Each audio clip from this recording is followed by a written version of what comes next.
Sa isang kulungang bakal ay may taong malungkot umiiyak. Ang tanong niya sa sarili ay kailan magigising na ng liwanag. Malayo ang iniisip at nakakuyong yaring mga palad. Bakit daw siya nagdurusa sa kasalanang di niya ginawa? Kahapon lamang ay kapiling niya kanyang asawa at anak. Namumuhay nagtahimik sa isang munting tahanang may tuwa. Ang kaligayahan ay pinutol ng isang paratang sa kanya. Siya daw ang may sala sa isang krimen na di naman niya ginawa. Wala na bang katarungan ng isang nilalang na katulad niya?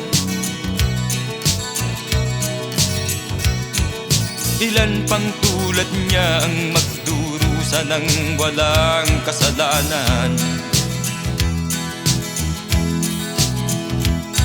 Di ba't ang batas natin pantay-pantay, walang mahirap mayaman?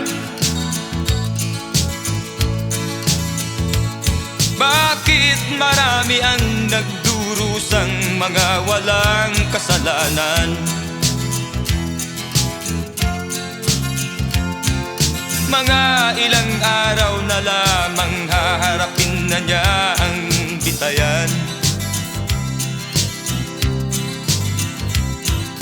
Paano niya isisigaw na siya'y sadyang walang kasalanan?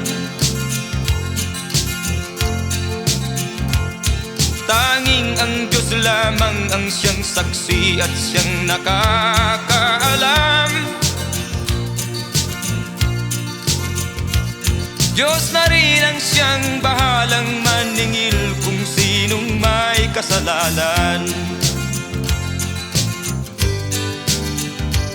Dumating na ang araw, haharapin na niya kanyang kamatayan.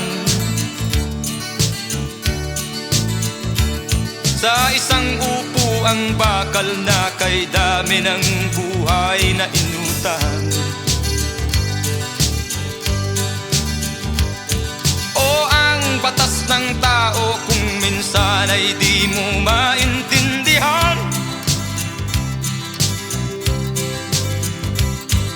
Ilan pang tulad niya ang magdurusa ng walang kasalanan?